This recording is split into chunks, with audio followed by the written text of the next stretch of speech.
Assalamualaikum warahmatullahi wabarakatuh. Berjumpa lagi kita. Alhamdulillah dipanjangkan usia kita untuk sama-sama hari ini kita berkenalan sedikit dengan subjek Tauhid Mantik S103 STAM. Dan sebenarnya kita perlu tahu subjek Tauhid Mantik dan semua subjek STAM pada tahun 2020 telah melalui silibus baru, telah pun dibekalkan dengan silibus baru. Dan kita ada beberapa perubahan dalam subjek Tauhid Mantik, antaranya subjek Tauhid Mantik ada beberapa perubahan, antaranya buku-bukunya dan bentuk-bentuk soalannya juga berubah bermula tahun 2020, maksudnya tahun lepas lah. Right. Jadi seperti mana yang kita tahu, bagi untuk mengetahui lebih lanjut mengenai Tauhid Mantik ini, boleh rujuk video-video yang ada. Secara umumnya lah, selalu orang tanya kenapa digabungkan antara Tauhid dan Mantik, dan apa itu Tauhid Mantik sebenarnya, apa yang dibincangkan di dalam STAM kita. Dalam STAM Tauhid kita membincangkan mengenai ilmu as-sam'iyat, ilmu mengenai as-sam'iyat, antaranya malaikat, syurga, neraka, jin, dan banyak lagi lah mengenai perkara-perkara sam'iyat yang akan kita bincangkan dalam Tauhid. Manakala ilmu mantik adalah ilmu kalam, ilmu berkata-kata ataupun berhujah menggunakan perkataan-perkataan, dan ia adalah ilmu yang baik dan bagus untuk kita pelajari. Dan ada soalan yang mengatakan kepada kita lah, orang belajar Tauhid Mantik, kenapa? Kerana kalau kita tengok pada subjek lain dia akan gabungkan hadis wa ulumu, hadis dengan ulumnya, ya, tak ada masalah kan, ada kaitan. Begitu juga antara subjek apa lagi? Al-Quran Al-Quran wa tajwid, Al-Quran tajwid ada kaitan. Tapi bila masuk kepada Tauhid dengan Mantik macam tak ada kaitan sikit kan, kita nampak. Sebenarnya ada kaitannya. Belajar ilmu Tauhid dan Mantik dan STAM adalah untuk berhujah mengenai Tauhid. Ketika mana ramai orang-orang kafir ataupun orang-orang yang mendatangkan syubhat-syubhat, keraguan di dalam agama kita, ingin berhujah mengenai agama, maka mereka pada hakikatnya, pada dasarnya mereka tidak menerima Al-Quran. Seandainya kita bawa dalil-dalil Al-Quran kepada mereka, mereka takkan terima sebab mereka dah memang menolak Al-Quran. Maka kita perlu datangkan hujah-hujah akal kepada mereka supaya mereka boleh menerima apa itu agama Islam, apa itu yang kita katakan al-ghaibiyat ataupun sam'iyat ini. Bila kita bercakap mengenai wujudnya Allah SWT, maka macam mana kita nak buktikan wujudnya Allah SWT? Kita boleh kata qul huwallahu ahad, berdasarkan dalil Al-Quran, ya. Tetapi mereka menolak Al-Quran, maka macam mana mereka nak terima? Maka kita perlu mendatangkan hujah akal. Satu, kalau kita belajar pun, kita ada dua dalil, iaitu dipanggil satu dalil naqli, Al-Quran was sunnah, manakala dalil akal, dalam akal ini hujah-hujah akal. Jadi kita datangkan keraguan balik kepada mereka. Contohnya kita kata nampak angin wujud. Dia kata ya wujud, mana angin? Datangkan angin. Tak boleh. Begitu juga Allah SWT. Ataupun kita kata akal itu wujud, mereka kata ya akal itu wujud. Datangkan akal. Mana akal? Tak boleh nak datangkan. Yang ada otak, akal tak ada. Jadi tak ada akal lah. Jadi itu adalah antara yang kita akan belajar dalam ilmu mantik, ilmu putar belik ayat lah, lebih kurang. Baik. Seterusnya kita tengok apa yang ada dalam ilmu mantik kita. Bermula tahun 2020 kita ada 4 kitab yang kita gunakan. Itu yang pertama adalah kitab Syarh Jawhar Tauhid, masih lagi kitab yang sama, bagi Tauhid. Ini adalah kitab Tauhid. Cuma dia agak berbeza lah. Kalau kitab sebelumnya dia agak tebal sikit. Yang ini dia agak nipis, dan bagi Ustaz secara personalnya mengatakan silibusnya agak mudah, agak ringan sedikit berbanding dengan sebelumnya yang punya dalil-dalil yang agak panjang, dalil-dalil yang agak banyak. Kalau satu cerita tu dalil dia dah ada 5, 6 hingga 10 pun ada. Tapi kitab ini dah direngkaskan Lepas itu bagi tauhid berlaku perubahan bagi tahun 2020, iaitu adanya kitab warna biru ini, iaitu Firaq, menceritakan mengenai torik-torik ataupun firak-firak dalam akidah. Itu maksudnya berkait dengan tauhid jugalah. Sebelumnya dalam kitab tauhid kita ada adab. Adab itu telah dibuang dan digantikan dengan kitab Firaq. Manakala bagi mantik kita kekal dengan Syarah Sulam, masih kekal dengan kitab yang sama dan tak ada banyak perubahan, cuma silibusnya sedikit berbeza.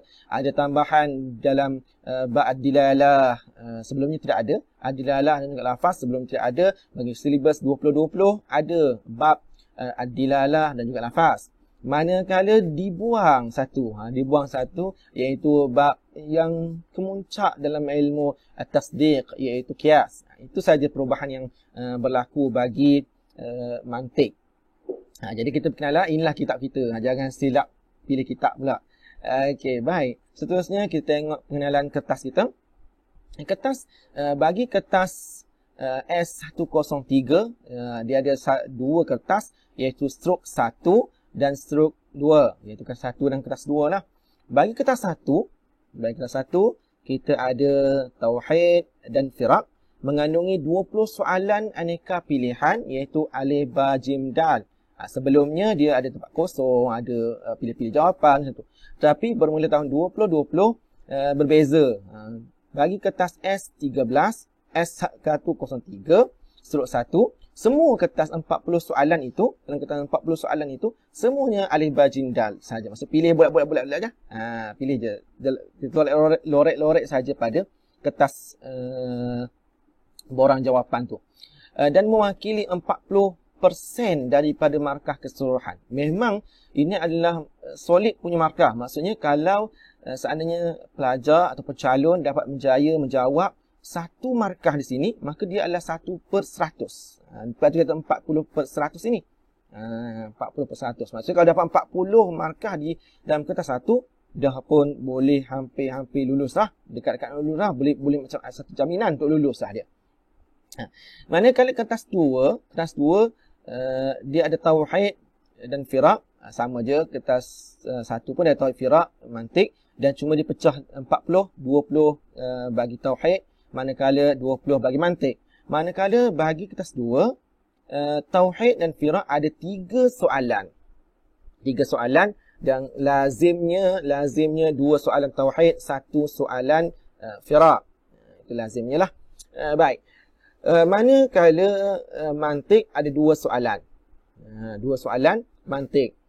Dan mewakili 60%. Maksudnya, kali ikut kita jumlah tadi, 3 soalan ni kali dengan 20, 60.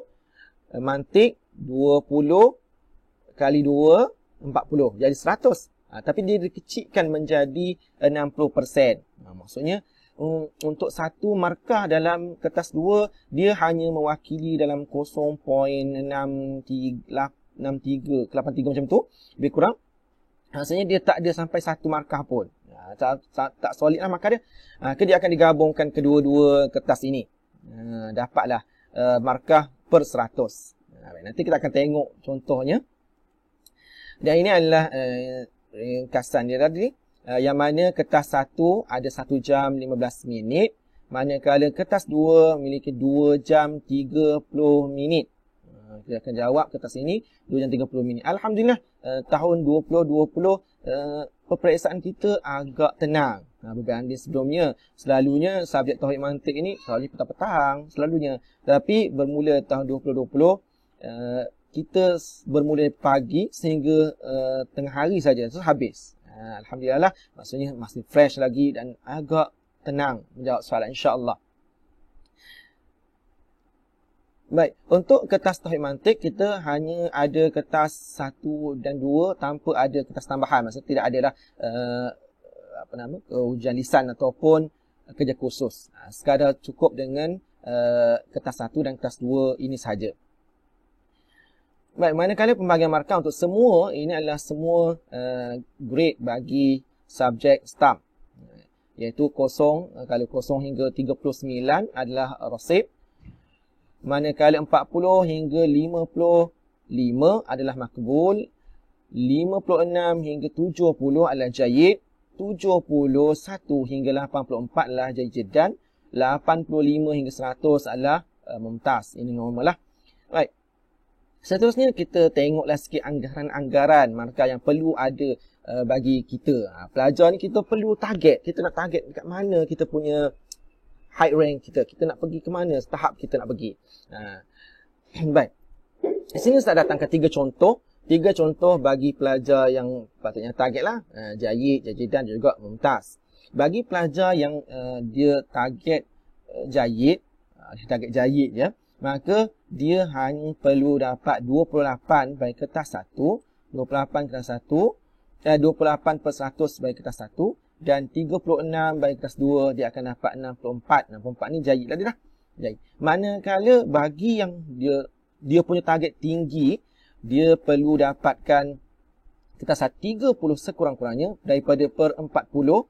30 per 40 ini sama juga dengan 30% lah. Jadi dia solid markah dia tadi. Maka dia perlu dapatkan kelas 2 80%. Bila dikecilkan menjadi 48%, baru dia dapat 78%. Jajidan lah. Kita dapat jadi. Manakala bagi pelajar yang punya target yang tinggi, dia perlu dapatkan 35% ataupun 35 per 40. Sekurang-kurangnya 35, maksudnya 35 paling rendah lah, 35 hingga 40 dia pun dapat. Dia campur dengan kertas 2 dia dalam 90 markah per 90%, baru dia dapat 89%. Dapatlah mumtaz. Itu target dia lah. Baik. Kita pergi sikit kepada analisis laju je lah. Tak ada apa pun. Cuma Ustaz nak tunjukkan analisis bagi subjek tauhid mantik ini. Yang selalunya banyak sekolah ataupun banyak pelajar mengatakan subjek tauhid mantik ini susah sangat. Kenapa susah sangat ni? Cabaran bagi tauhid mantik ini. Baik. Sebenarnya tauhid mantik tidaklah begitu mencabar seperti mana yang kita sangkakan. Di dalam subjek STAM kita ada 3 pecahan, iaitu bahasa Arab, Lughah Arabiah, Usuluddin wa Syariah. Dan tauhid mantik ini berada di dalam Usuluddin. Kalau kita tengok tahun 2018 dengan 2019, peratus kelulusan adalah yang cemerlang adalah 81%. Maksudnya lebih kurang je kalau kita tengok dengan subjek-subjek lain, tak ada masalah. Maksud saingan dengan subjek lain itu adalah baik, tak ada masalah. Baik, maksudnya kalau kata susah itu adalah benda yang sebenarnya salah sebenarnya. Kita punya saingan dengan subjek lain itu adalah lebih kurang je. Cuma di sinilah, di sini nampak macam mencabar sikit. Bila kita tengok purata keseluruhan bagi tahun 2019 dan 2018 ini, tauhid mantik ini rosibnya agak tinggi. Itu 18.8%. Baik. Seterusnya kita tengok di sini bagi subjek tauhid mantik saja, untuk purata keseluruhan lah bagi analisis prestasi keseluruhan. Kalau kita tengok dia ada peningkatan bagi tahun 2019 ada peningkatan lah negatif 0.03, peningkatan menurun panggil. Baik, jadi untuk tahun ini kita masih kekal lah, tidak ada masalah. 18.8% saja yang rosib. Tak adalah besar sangat pun. Jadi sebenarnya tauhid mantik adalah satu subjek yang agak mudah, dan selagi mana kita berusaha, maka kita akan menjadikan subjek ini adalah subjek yang mudah. Sebenarnya walaupun persen dia agak tinggi untuk kita katakan subjek ini mudah, tapi kalau seandainya berusaha, kita perlu letak dalam diri kita, seandainya kita terus berusaha, Allah SWT tidak pernah zalim dengan orang yang berusaha. Maksudnya kita berusaha sekalipun kita mungkin tidak mampu berjaya mencapai target kita, target mumtaz, tapi dapat jajidan mungkin. Tetapi pastinya kita sekurang-kurangnya telah mendapat sedikit sebanyak ilmu dalam ilmu akidah dan juga tauhid kita.